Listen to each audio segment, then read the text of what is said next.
Assalamualaikum warahmatullahi wabarakatuh. Bertemu kembali dengan kelas Project Management. Dan pada kesempatan hari ini kita masuk ke tutorial untuk Microsoft Project terkait dengan tracking progress dan closing the project. Di dalam tutorial hari ini, kompetensi yang diharapkan dari Anda semua adalah Anda memahami mengenai bagaimana melakukan setting terhadap baseline.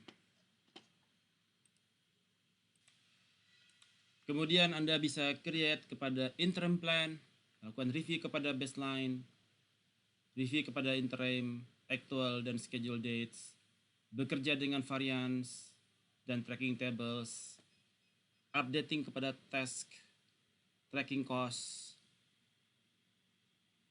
bisa melihat custom view, custom table, custom report, bisa menganalisa variance, slack, dan slippage, bisa menggunakan detail dan tracking terhadap Gantt chart untuk melihat tracking the progress dan menambahkan progress line serta closing a project. Oke. Understanding terhadap baseline dan interim plan. Jadi seluruh project management itu berawal dari baseline. Ya. Sebelum kita start tracking kepada progress dari project management, Anda perlu membuat benchmark untuk melakukan komparasi terhadap status progress Anda, sehingga dengannya Anda mengetahui apakah Anda masih ahead atau behind dari schedule yang ditetapkan. Dalam project management, kita menyebut benchmark ini sebagai baseline.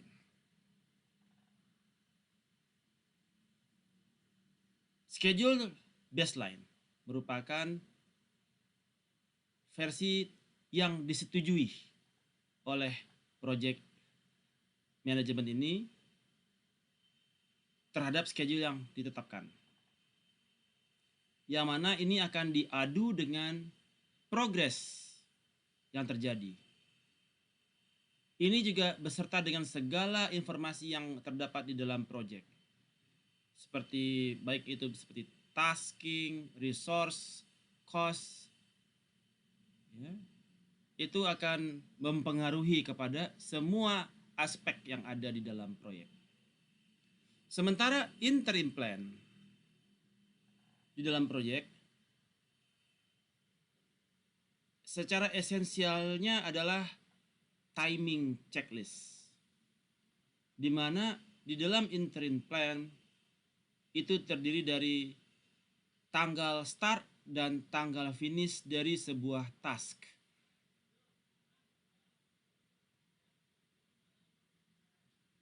Dan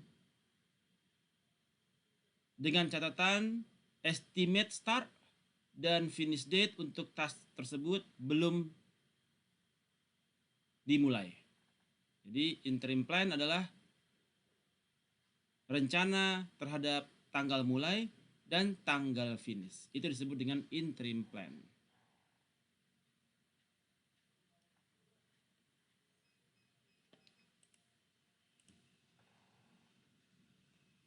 Baseline data, sebagaimana yang saya sampaikan tadi, berfokus kepada schedule dates, durasi, work, dan biaya.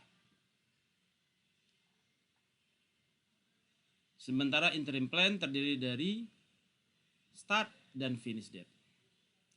Anda akan menggunakan data dari interim plan dan mengkomparasinya dengan baseline plan untuk memonitor terhadap progres dan perkembangan dari project. Apakah project itu masih on track atau sudah tidak on track.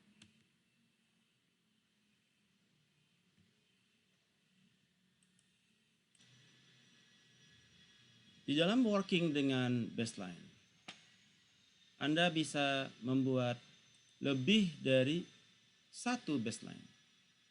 Konsep di dalam multiple baseline ini adalah di mana barangkali Anda ada rencana untuk memiliki baseline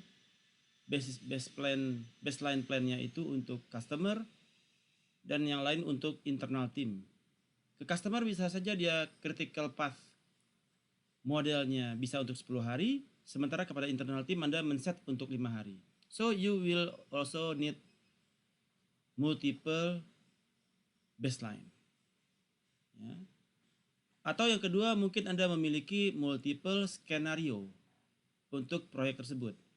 Bila kondisi A, kondisi B, kondisi C, mungkin Anda tidak begitu yakin mengenai baseline yang pertama. Kalau kondisinya COVID seperti apa, dia bisa seperti apa kondisi baseline yang terjadi. Atau Anda mengantisipasi terhadap resiko-risiko yang akan terjadi ke depannya. Bila terjadi resesi, maka baseline-nya seperti apa? Atau Anda menganalisa bahwasanya mungkin akan terjadi perubahan kepada project schedule karena pendanaannya belum selesai, begitu ya. Maka seperti apa baseline yang diperlukan? So Anda bisa membangun baseline more than one di dalam Microsoft Project.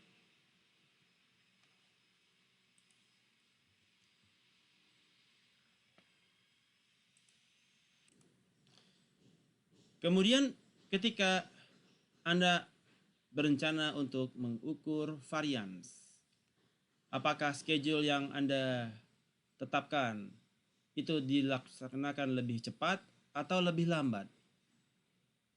Atau biaya yang terjadi apakah over the budget ataukah under the budget? Maka Anda perlu mengukur kepada variance terhadap baseline yang Anda sudah tetapkan di awal. Jika sebuah project schedule berubah secara dramatis, seperti misalkan ketika sebuah project itu delay beberapa hari dan kemudian Anda review, maka Anda di dalam review tersebut bisa mengukur kepada berapakah variance data berdasarkan baseline yang telah ditetapkan sebelumnya.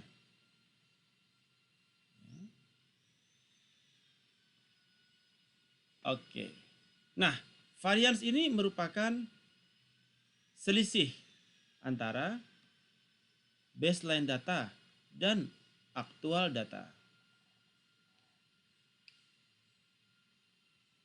Monitoring terhadap variance merupakan good practice.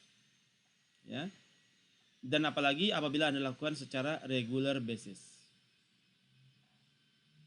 Nilai variance ini akan serving sebagai guide untuk bisa mengestimasi secara lebih baik terhadap project cost dan project dates. Dalam hal ini, variance bisa saja positif ataupun negatif. Kalau positif berarti dia lebih cepat pelaksanaannya atau lebih murah biayanya. Sementara kalau negatif lebih lama pelaksanaannya atau lebih mahal biayanya daripada baseline.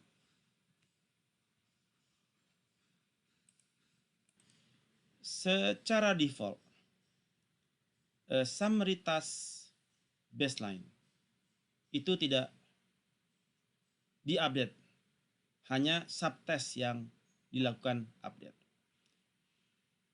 Oke, kita lihat contohnya. Jadi kalau kita lihat secara entry, maka kita melihat bahwasanya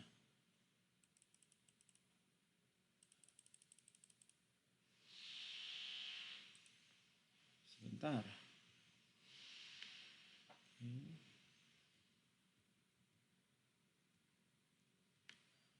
Kita bisa melihat kalau dari secara entry, table, entry, ya. Kita bisa melihat bagaimana progres data. Ini disebut dengan baseline. Ini disebut dengan baseline.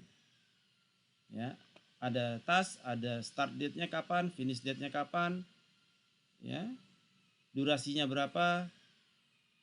Ini disebut dengan baseline. Interim adalah, kita lihat ke table, tracking. Nah, ada aktual start dan aktual finish. Berapakah tanggal aktual dan berapakah tanggal aktual finish? Nah, kalau yang interim adalah tanggal perencanaannya dia adalah interim. Ya. Kalau dia aktualnya beda lagi. Bisa saja lebih cepat, bisa saja lebih lambat. Oke. Kemudian kalau secara variance kita melihat apakah terjadi delay ataukah terjadi early untuk mengukur berapakah variance dari starting baseline dan berapakah variance dari finishing baseline. Kalau dia negatif berarti kelebihan 2 hari, kalau dia positif lebih cepat dari hari yang ditetapkan.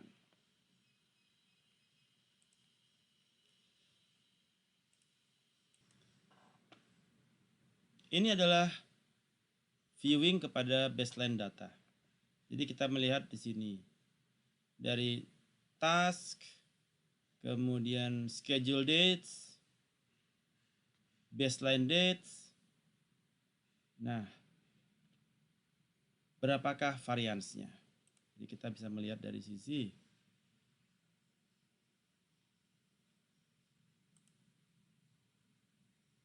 view, kita melihat dari sisi tables dari variance. Ini adalah sisi variance data. Oke. Yang lainnya adalah baseline ya. Ini sebagai baseline. Start and finish itu adalah baseline. Oke. Nah, berikut kita masuk ke dalam tracking progress. Status date. Sebelum kita melakukan tracking terhadap apapun itu, Anda perlu untuk mengatakan terkait dengan tanggal di mana Anda ingin memperlihatkan status dari proyek tersebut. Sebagai standar defaultnya, Microsoft Project akan menggunakan data yang ada di dalam komputer Anda sebagai tanggal untuk entering informasi atau mengenter kepada activity yang dilakukan. Namun kadangkala Anda ingin misalkan traveling, di mana mungkin saja bos Anda meminta showing kepada report untuk memperlihatkan status dari project. Biasanya di akhir bulan per kuartal misalkan. Anda diminta untuk memberikan timesheet dari seluruh resources di tanggal tersebut. Ya, jadi Anda bisa set misalkan setiap tanggal 30 setiap bulannya sebagai status date untuk melihat bagaimana status dari proyek tersebut. Anda bisa melakukan setting status date di dalam Microsoft Project.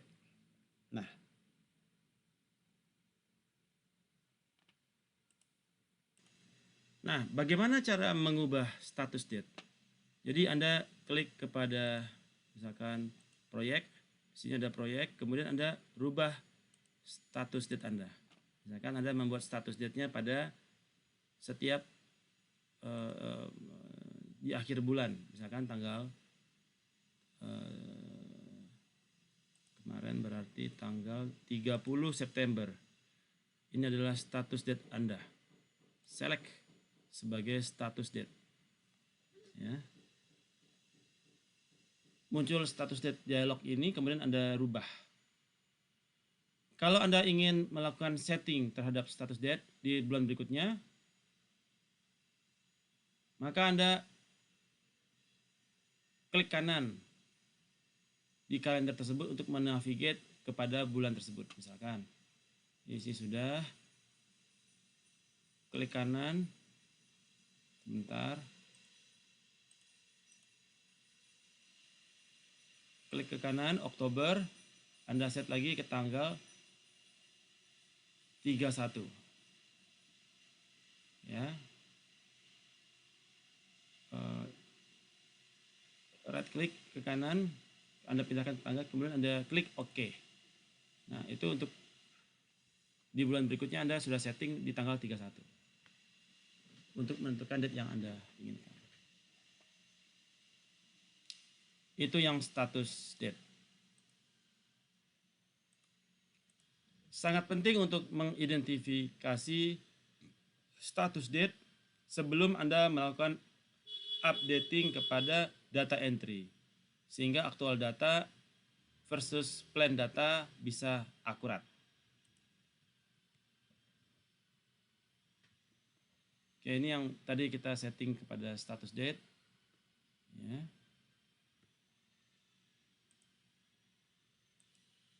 Cara berikutnya untuk menentukan status date juga bisa menggunakan project information, di mana Anda bisa menentukan status date-nya adalah 31 di akhir bulan, current date adalah tanggal 22, dan starting date adalah tanggal 3. Ini juga bisa digunakan seperti ini, menggunakan project tab dan klik kepada project information.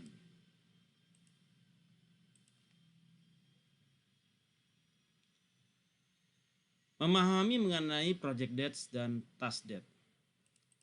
Jadi project start dates adalah tanggal di mana the entire project itu dimulai. Finish date adalah tanggal di mana the entire project itu berhenti, selesai. Current date adalah tanggal hari ini. Status date adalah tanggal di mana Anda ingin mengukur progres dari sebuah project. Task start and finish adalah tanggal di mana individual task itu direncanakan untuk mulai dan finish. Task baseline, start and baseline finish adalah tanggal di mana individual task itu dischedulkan untuk dimulai dan untuk selesai ketika baseline ditetapkan. Task aktual start dan aktual finish adalah tanggal di mana individual task actually dimulai dan actually finish. Jadi ada baseline, kemudian schedule, kemudian actual start dan finish.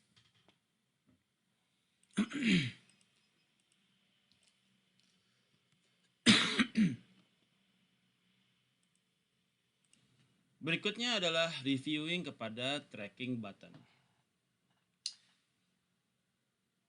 Sebuah project tentu memiliki some tracking button. Ya, seperti yang kita lihat di sini, ada yang tracking buttonnya 10%, 0%, 75%. Kalau sebuah task itu belum dimulai, dia pasti 0%. Jika sebuah task sudah dimulai, tetapi di bawah dari half done, di bawah 50%, itu adalah 25% complete. Kalau dia approximately sudah mencapai setengahnya, maka 50% completed. Kalau dia significantly more than half, itu adalah 75%. Dan kalau dia sudah done 100%, maka dia 100% complete. Ya.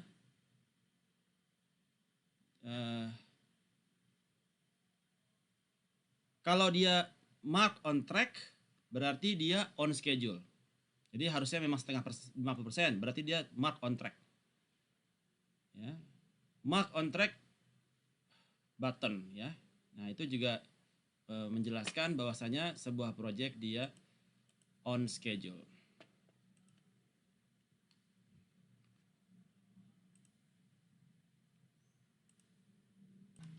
Berikutnya adalah understanding terhadap variance. Jadi beberapa project manager itu biasanya menggunakan variance untuk melihat progres. Apakah terjadi perbedaan? Ya. Ketika Anda on track kepada sebuah project, maka Anda bisa meyakini bahwasanya task yang terjadi running on schedule. Nah, dengan adanya variance yang bisa Anda terapkan baik kepada biaya maupun schedule, Anda dapat menggunakan variance ini untuk melihat matriks secara lebih kompleks. Ya, seperti cost performance index, di mana Anda bisa melihat secara cost performance-nya bagaimana.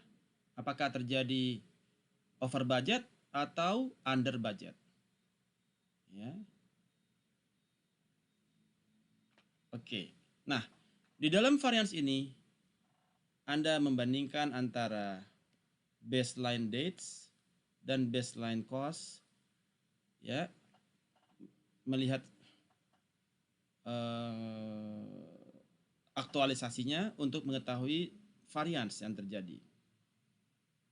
Formula yang digunakan untuk mengukur variance adalah current date dikurangi baseline date. Apakah terjadi keterlambatan? Apakah terjadi percepatan? Apabila sebuah proyek dilakukan lebih cepat, maka dia disebut memiliki negatif variance. Dia lebih cepat. Kalau dia behind schedule, maka dia memiliki positif variance. Oke. Kita lihat di sini. Misalkan startingnya tanggal 5. Baseline-nya tanggal 5. Maka starting variance-nya 0 karena sama-sama tanggal 5. Finish-nya juga sama, 4 dan 4. Maka finish variance-nya adalah 0 on schedule. Tapi kalau dia tanggal awal tanggal 3, kemudian baseline startnya tanggal 3 sama, oke, 0. Tapi finishnya tanggal 5 harusnya ternyata dia lebih cepat tanggal 4 minus 1 ahead of schedule. Notes. Apabila dia finish date-nya tanggal 5, ternyata finish date-nya dia baseline-nya dia untuk finish tanggal 4, maka 1 hari behind schedule. Nah, ini yang disebut dengan variance. Di manakah letaknya? Ada di tab project, di bagian view, kemudian pilih table view, kita ambil variance di sini. Jadi ketika kita lihat,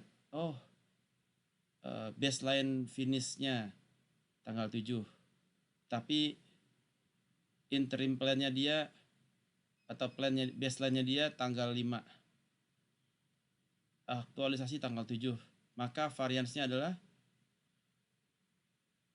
finish variannya adalah 2 hari. Starting variance, base finish-nya tanggal 7, tapi dia finish tanggal 5. Oh, lebih cepat, minus 2. Harusnya dia baseline-nya tanggal 7, dia tanggal 5. Lebih cepat 2 hari. Ya, minus 2. Ya, minus 2. Ini disebut dengan ahead of schedule. Oke.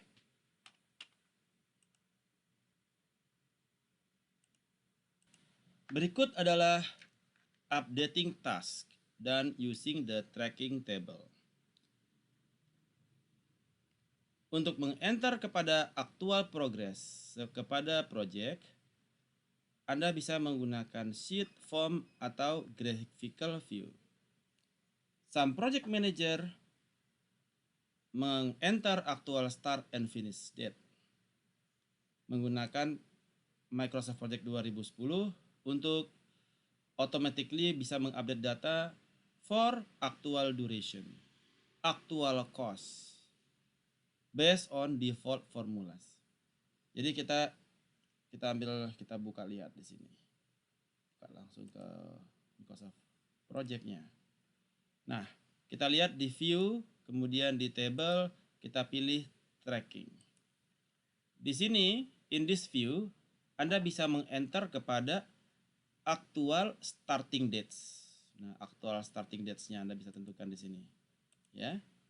Kemudian Anda actual finish date. Kemudian berapakah actual duration? Ya. Dari task tersebut. Anda juga bisa meng-enter kepada berapa persen yang sudah komplit. Atau Anda juga bisa menyatakan apakah dia on track. Ya. Nah, Microsoft Project akan secara otomatis mengkalkulasi berapakah remaining duration, berapakah actual work, ya, berapakah actual cost based on percentage yang completed. Jadi kalau misalkan nanti actual cost-nya sekian, kemudian base cost-nya berapa, aktualnya berapa, maka akan kelihatan kepada selisihnya nanti. Berapa selisih dari cost, berapa selisih dari days, ya, dan seterusnya.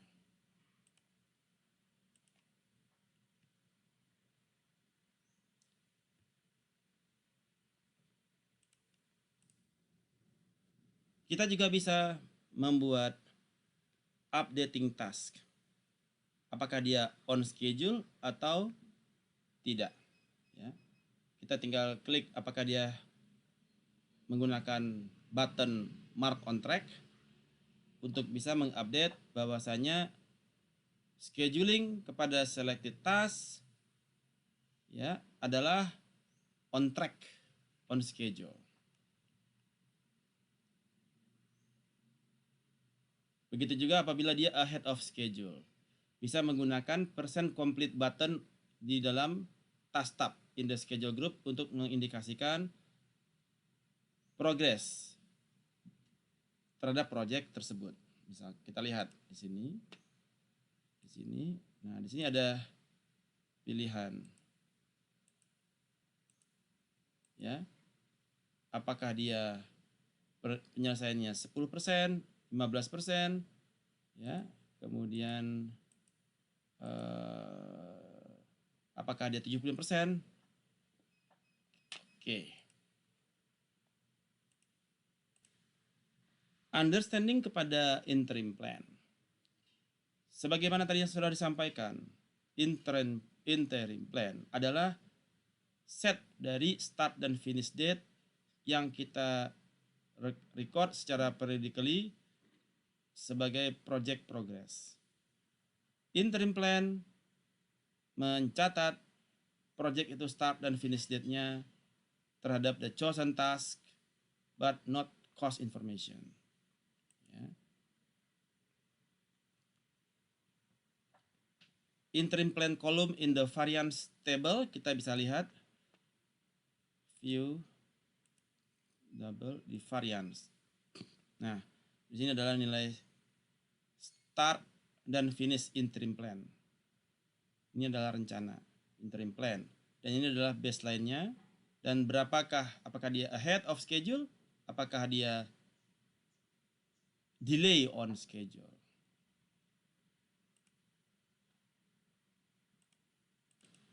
Di dalam variance data. Kita bisa meng-enter kepada data di dalam table untuk melihat berapakah changes yang terjadi. Jadi ketika kita menginput kepada start and finish, kita bisa melihat kepada changes yang akan terjadi nanti ya setelah kita lakukan imputasi. Dan kita juga bisa mengupdate tasks that are being behind schedule. Ya. Baik secara actual cost, berapa yang terjadi dan berapa baseline-nya dia. Nah, untuk task-task yang ternyata behind schedule, maka kita perlu melakukan rescheduling task. Di dalam rescheduling the project, dari waktu ke waktu, kadang-kadang kita menekan rem and gas. Kadang-kadang kita rem pakem gitu sebuah project. Misalkan ketika kita membuat setting up kepada project schedule. Dan ketika Anda siap untuk memulai, tiba-tiba projectnya di hold. Disebabkan karenanya adanya kekurangan budget atau shortfall di dalam budget. Maka priority harus dirubah. Resource-nya bisa saja di-pull kepada project-project yang lain. Fokus ke project yang lain berdasarkan skala prioritas. Nah, it happens. Dan kadangkala juga terjadi bahwasanya proyek tiba-tiba hidup lagi. Ya. Nah, oleh karena itu, maka kita perlu melakukan rescheduling kepada proyek. Untuk melakukan rescheduling kepada proyek, apa yang harus kita lakukan? Maka Anda perlu melakukan masuk ke dalam project tab. Jadi Anda masuk ke dalam project tab. Kemudian Anda melihat ke dalam move project. The project contain actual values, you want still to move it. Jadi kita bisa move, kemudian kita pindahkan projectnya mulai lagi kapan. Jadi kita melakukan reschedule dengan cara move project dan kita input lagi tanggal project yang baru berdasarkan jadwal rescheduling yang kita dapatkan.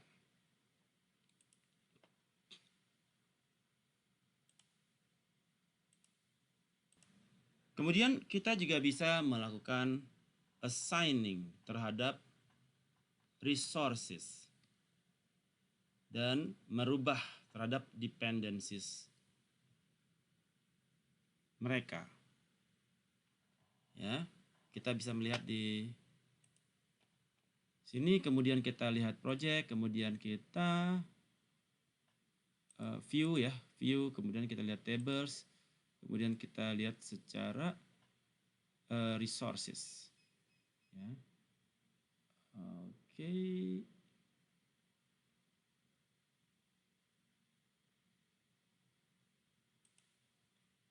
Oke. Nah, di sini kita bisa lihat resource-nya, misalkan dari sisi cost. Ya, sebentar. Contoh mate. Jadi, ketika terjadi delay on project, maka mungkin saja dibutuhkan kita assigning more resources dan changing kepada dependencies. Nah,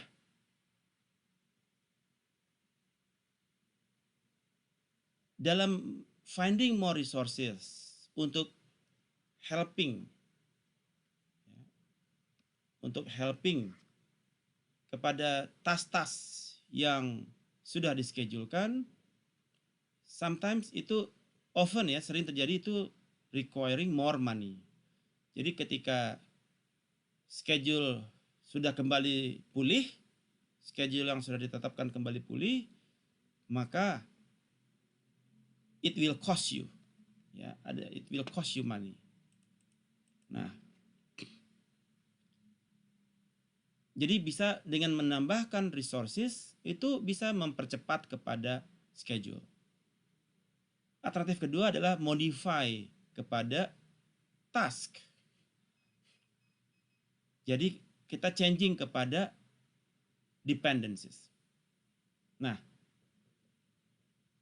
bagaimana changing kepada resources?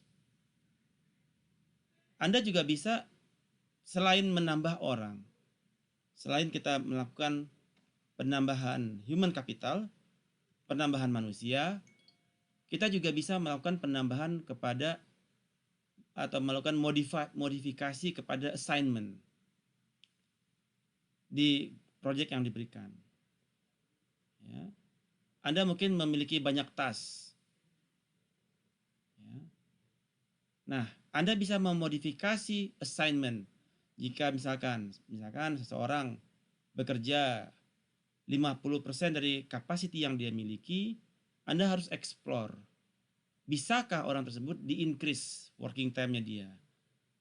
At least untuk waktu yang masih idle, sehingga mereka bisa mempercepat kepada critical path yang terjadi. Ketika resources bisa perform kepada sebuah task secara cepat, Anda bisa switch sources tersebut kepada task yang lain sehingga bisa mengurangi durasi dari waktu yang sudah ada. Dan harus ingat bahwasanya people yang memiliki skill lebih juga memiliki biaya yang lebih. Jadi kita tetap juga harus memikirkan kepada waktu dan biaya trade-off-nya dalam perhitungan. Kita harus juga menetapkan apakah resources kita perlu melakukan overtime ya during the project. Anda mungkin sudah melakukan modifikasi kepada assignment yang diberikan untuk menghindari konflik, tetapi juga kadang-kadang Anda tidak memiliki pilihan lain untuk memberikan pekerjaan tambahan agar terjadi percepatan terhadap durasi yang telah ditetapkan. Berikut adalah kita melakukan tracking terhadap cost. Cost tracking ialah bagaimana Anda menentukan apabila the project is close to the budget atau sudah tidak close dengan budget. Dengan Microsoft 2010 melakukan tracking cost kepada yang dilakukan kepada tasking, resources, dan assignment bisa kita lakukan. Sebagaimana ketika Anda melakukan progress terhadap task, Anda melakukan update kepada actual cost, maka variansnya akan dihitung secara otomatis. Total cost merupakan biaya yang dihitung dari sebuah proyek ya, atau assignment selama waktu yang durasi dari proyek tersebut. Di dalam tracking cost, ada yang disebut dengan fixed cost, ada yang disebut dengan variable cost. Ya. Fixed cost adalah cost yang associated dengan task. Ya. Variable cost adalah biaya yang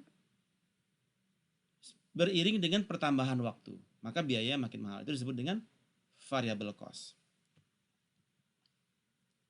Nah, kita lihat bagaimana kita menghitung kepada varians dari biaya. Kita lihat dari sisi view, tables,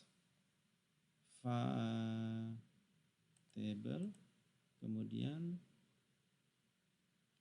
kita melihat kepada ini project kah? Project view, table, variance. Mana variansnya? Ini.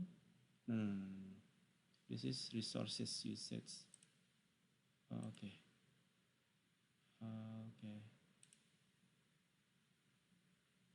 Oke, kita lihat other views. Resource form. No.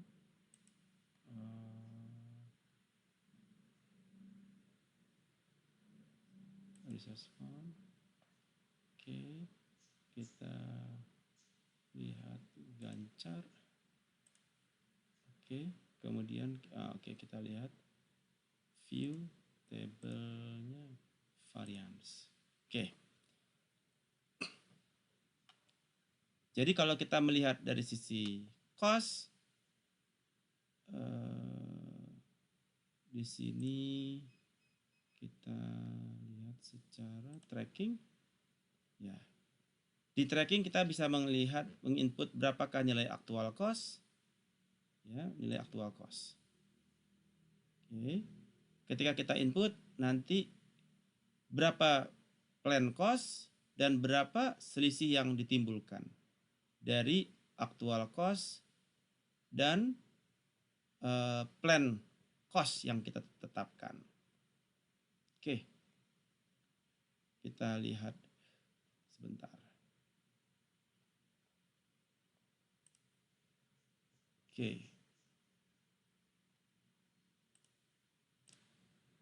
Oke, kita lihat dari sisi view, kita lihat tables, kita lihat cost. Jadi ketika kita menentukan baseline cost kita misalkan adalah 5 juta. Maka ada varian sebesar 2,8 juta. Oke. Nah, aktualnya 3 juta yang sudah terpakai. Remainingnya 4,8 juta. Jadi kita sudah bisa mengukur kepada kontrol kepada calculated cost dari baseline cost 5 juta. Total cost 7.800. Ya, terselisih 3 juta. 2.800 variance. Kemudian aktual sudah 3 juta. Sisanya tinggal 4.800 biayanya. Nah, ini ada di dalam controlling terhadap calculated cost. Dari situ kita bisa mengetahui apakah project ini under budget atau over budget. Kalau dia melebihi maka over budget, kalau di bawah maka under budget. Kemudian kita juga bisa melihat viewing cost kepada each resources berdasarkan dari Gancarnya dia. Dari Gancar, Gancar view-nya berdasarkan Gancarnya terhadap resources.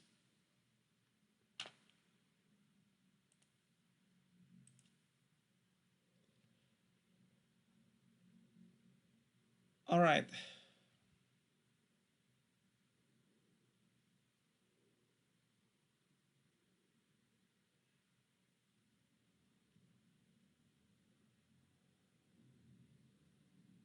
Berikut adalah bagaimana kita mengexamine slack dan slippage. Di dalam melakukan examining kepada slack dan slippage, the Gantt chart bisa memperlihatkan berapakah total slack dan slippage. Total slack atau disebut juga total float adalah jumlah waktu yang mana sebuah task can be delay without affecting the entire project. Jadi berapa lama kita masih punya waktu bisa untuk delay, itu disebut dengan total slack atau total float. Free slack adalah waktu yang mana sebuah task dapat di-delay tanpa mempengaruhi kepada suksesor yang lain. Jika sebuah task tidak memiliki suksesor yang melanjutkan, maka free slack adalah the amount of time the task can be delayed without delaying the entire project. Ini kita bahas ketika di Gantt chart untuk critical path method. Kemudian slippage atau simply slip adalah perbedaan antara tanggal dimulai task dan baseline starting date-nya dia. A non-critical task bisa slip tanpa mempengaruhi kepada finish date. Jadi dia boleh terlambat. It is important to track the slippage on all tasks. Di sini di dalam Gantt kita bisa melihat berapa dia punya slack dan dia berapa punya slip. Bisa slack berarti dia bisa delay. Si slippage dia bisa terlambat. Ya, slippage. Jadi kita bisa melihat berapa kita punya room untuk slack maupun slip. Dalam working dengan slack dan deadline, the deadline constraint is a flexible constraint, di mana the deadline kita harus melihat deadline ini dia apakah masih ada room untuk slack di situ, masih ada room untuk slack di dalam deadline tersebut. Jadi kita bisa apakah masih bisa bermain di dalam room tersebut untuk slack. Maka kita harus, ini menjadi critical point bagi pemenuhan terhadap deadline dates.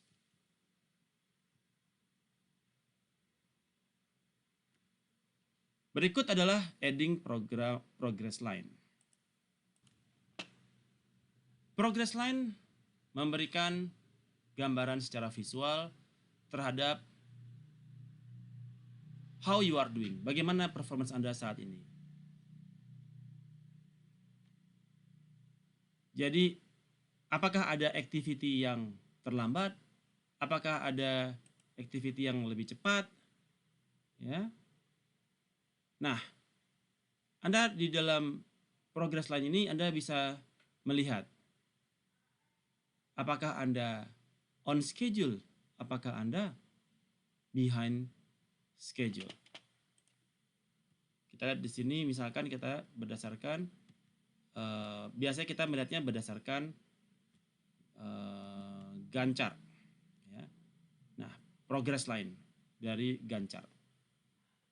Jadi apabila Anda ingin melihat progress line, maka Anda bisa menggunakan Gantt chart untuk mengetahui seberapa progres dari proyek yang Anda telah lakukan. Ya, kalau di sini kita bisa melihatnya dari sisi Gantt chart ya. Ya. Oke.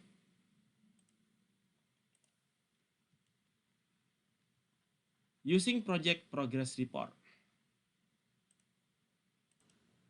Di dalam project progress report, Microsoft Project 2010 provide a report yang mensummarize kepada informasi. Ya.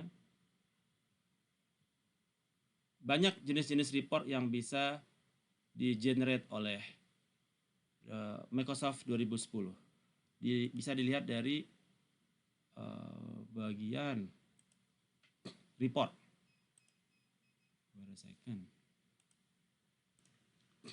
Kita ambil di project, kemudian kita klik report. Nah, kita bisa select baik secara overview, current, misalkan kita lihat secara ini, kita select. Nah, dia akan mengenerate report terkait laporan dari project yang kita lakukan. Ada banyak pilihan yang bisa dilihat dari sana. Ya, ada overview terhadap project summary, top level task, milestones, completed task, budget, task usage, resource usage. Alright. Inilah topik kita di hari ini. Bila ada pertanyaan, silakan Anda tuliskan di kolom chat video yang kita buat ini. Demikian perkuliahan hari ini. Selamat mengerjakan post test. Assalamualaikum warahmatullahi wabarakatuh.